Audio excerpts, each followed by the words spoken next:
Eu estava de ressaca, ressaca de doramas, ressaca de séries, não estava conseguindo escolher o que fazer, o que assistir, então decidi fazer uma faxininha na minha casa para que eu pudesse começar a minha decisão.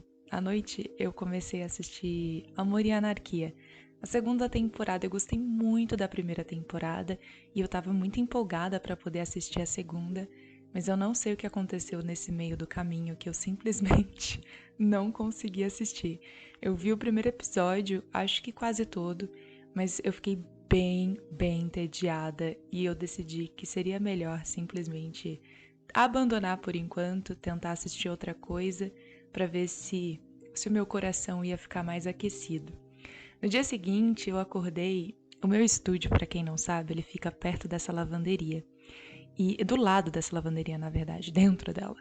E ela tava muito suja, gente. É onde os meus gatos, meus cachorros dormem. E tava simplesmente uma bagunça que eu não consegui fazer mais nada a não ser arrumar tudo isso primeiro. Tirar todo o lixo, organizar tudo. Tava parecendo uma casa abandonada. É lógico que durante todo o processo, como vocês podem ver, eu tive a ajuda dos meus bichinhos, né? É lógico que eles não iam deixar eu fazer tudo sozinha. Prometo pra vocês que ficou tudo arrumadinho, só que minha bateria acabou antes que eu pudesse mostrar a finalização do processo pra vocês. Mas eu vou mostrar como que ficou.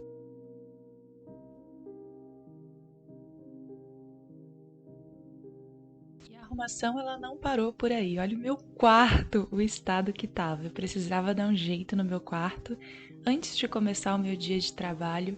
Então lá fui eu botar a mão na massa, arrumar tudo e eu tava ali pensando o que que eu vou assistir pra falar no canal. Gente, eu tava tão entediada, eu não queria assistir absolutamente nada. Depois disso veio um episódio de crise de ansiedade. Então talvez tenha sido esse o motivo.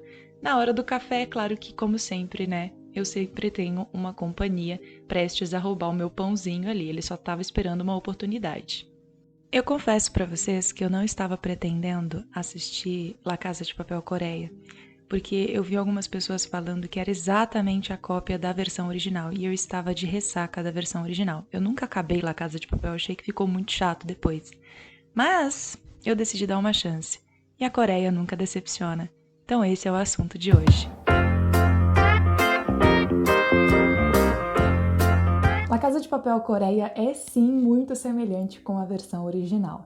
Os personagens carregam os mesmos nomes, as personalidades são semelhantes e até dentro do roteiro a gente vai encontrar diversos momentos que são exatamente iguais à versão original. Quando eu fiquei sabendo disso, eu fiquei extremamente desmotivada a assistir. Não porque eu não goste de La Casa de Papel, a primeira temporada de La Casa de Papel, até eles finalizarem o roubo, eu amei demais. Depois, quando a história continuou, honestamente, foi perdendo o brilho pra mim e eu realmente não continuei assistindo, deixei pra lá. Mas a primeira parte eu gostei bastante, mas não foi isso que me desmotivou. O que me desmotivou é que, pra que eu vou assistir uma história que já foi contada antes, muito recentemente, se é pra ver a mesma coisa? E aí, depois disso, eu vi uma colega, uma pessoa que eu tenho em comum no Instagram, comentando que tinha começado a assistir e logo nos primeiros minutos já tinha ficado assim, extremamente apaixonada. E eu falei, olha o poderzinho da Coreia agindo em cima de La Casa de Papel. E eu decidi dar uma chance. Eu assisti ontem os 6 episódios numa maratona diretaça. Só parei para dar um rolezinho no meu quintal, porque eu olhei na minha janela, tava dando um ventinho tão gostoso, não sei se vocês sabem disso, mas eu sou completamente apaixonada por frio, por vento.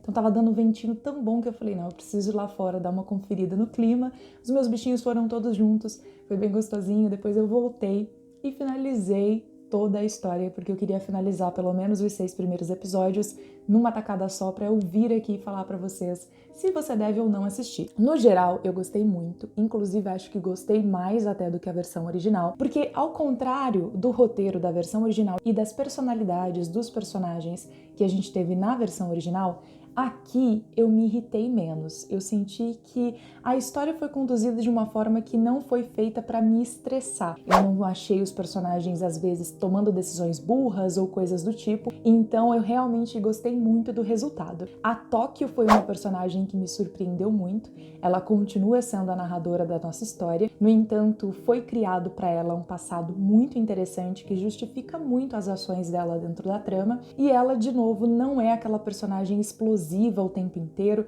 que chega a dar uma irritada na gente. Ela faz as coisas realmente com um propósito e você consegue entender o porquê que ela tá fazendo aquilo. A relação entre ela e o Ryu também foi uma coisa que mudou bastante. O Ryu é um personagem super fofo. Gente, eu adorei o ator que faz o Ryu. Ele é um personagem super fofo, também tem uma história. Todos os personagens de La Casa de Papel Coreia, assim como eu acredito que na versão original também tenha tido, eu não lembro exatamente, eles possuem um background, né, uma história, um passado que vai justificar por que eles entraram para esse roubo, por que eles toparam fazer esse roubo. E aí o Ryu, ele é um garoto de classe alta, os pais têm muito dinheiro, então a história dele ainda está sendo contada, a motivação para ele fazer o que ele está fazendo, enfim. Esses 6 primeiros episódios, eles focam muito mesmo nas relações entre essas pessoas e em todo o esquema do roubo, então ainda temos algumas perguntas que a gente precisa de resposta, como principalmente, né, o que eles vão fazer com esse roubo, qual que é realmente o objetivo com esse roubo, além, é claro,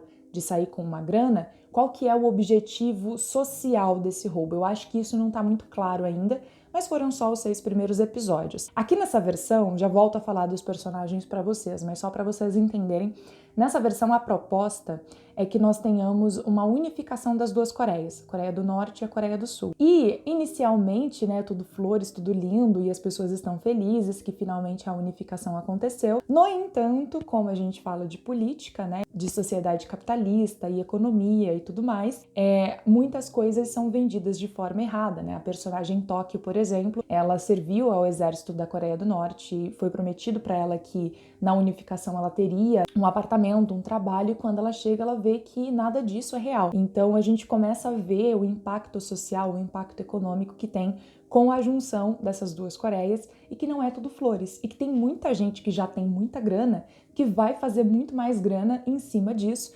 enquanto nós temos uma parcela social extremamente pobre, vivendo com uma necessidade absurda, e a gente tem as diferenças, né, de preconceito entre sulistas e nortistas, vamos chamar assim. Então é muito interessante esse impacto social que a gente tem por trás da história. E o professor, que é o cabeça, né, dessa organização toda, desse assalto, ele tem um objetivo social envolvido dentro desse esquema de roubo, mas isso não fica muito claro pra gente nesses 6 primeiros episódios. Ainda temos algumas questões que a gente fica, tá, mas por quê? Eu espero, inclusive, que nos próximos 6 episódios isso seja esclarecido. No entanto, esses 6 primeiros episódios, eles fluíram como água, eu nem vi o tempo passar, quando eu vi já tinha acabado. Eu gostei muito de todos os personagens.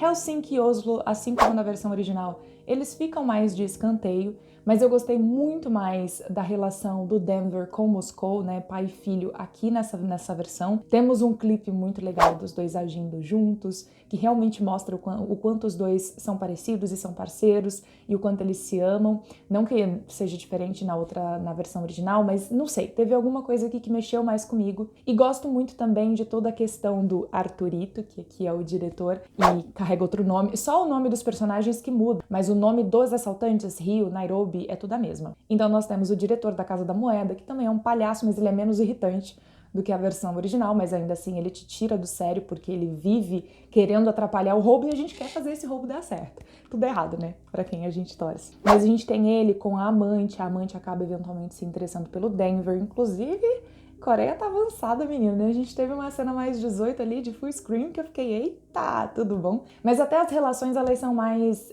devagar, elas não recebem tanto foco. Rio e Tóquio, o Denver com a apaixonite dele, não são relações que vão te roubar a cena. A gente não fica muito tempo nisso, a gente vai realmente pro que interessa. O Berlim foi um personagem que me surpreendeu muito, ele é interpretado pelo Park Hae-soo, que você já deve conhecer de Round 6, né, Squid Game. E o personagem dele, o Berlim dele, vem com uma carga um pouco mais assustadora, eu senti. O Berlim original de La Casa de Papel, você teme ele, mas em um certo nível você torce por ele. Aqui, até você realmente começar a torcer pelo Berlim, a gente já tá um pouquinho mais lá nos últimos episódios, porque até então você fica um pouco com medo dele, você não sabe exatamente do que ele é capaz, até porque tem um motivo para ele ser como ele é. Então ele passa esse sentimento de que a gente não vamos confiar muito nele. Não vai ser tão legal assim se a gente confiar muito nele. As personalidades, em até um certo nível, elas são semelhantes com a versão original, mas, num outro ponto, elas entregam algo único também pra gente. Da mesma forma, a relação do professor com a inspetora, né? Com a pessoa responsável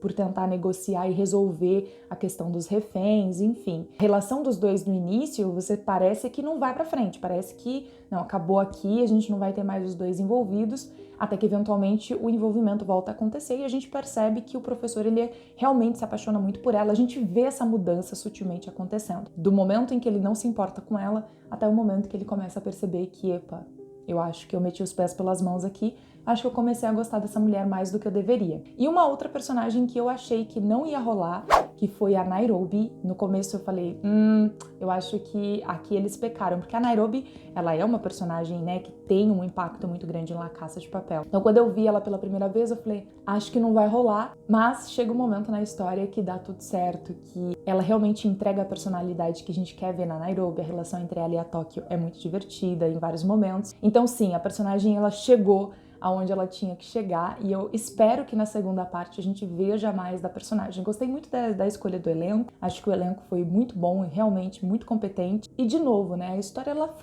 flui com uma naturalidade muito grande. A gente tem 6 episódios de mais de 1 hora de duração, 1 hora e pouquinho, então realmente é um filme cada episódio, realmente requer um pouco da sua atenção, mas se você já está acostumado com a forma de contar a história que os coreanos têm, eu acho que você vai assistir com muita tranquilidade. Temos momentos ótimos, temos momentos que eu quis gritar ali, que eu quis aplaudir. Tem um momento em específico, que envolve o Berlim, inclusive, que eu falei, não! Então eu gostei muito da experiência, óbvio que não dá pra falar muito sobre, esse é um vídeo sem spoiler, então não dá pra falar muito sobre a trama. Se vocês quiserem, eu posso vir com uma parte 2 destrinchando um pouco mais da história, mas a gente ainda tem a continuação, né? A história ainda não acabou, nós vimos só a primeira parte com os 6 primeiros episódios. Ainda tem muita água para rolar embaixo dessa ponte, mas eu já queria trazer aqui a recomendação para vocês, porque eu acho que vale muito a pena você assistir. Espero que você tenha gostado desse vídeo. Se você gostou, já aproveita para se inscrever no canal e ficar de olho nos próximos conteúdos que temos a caminho. A gente se vê no próximo vídeo e tchau!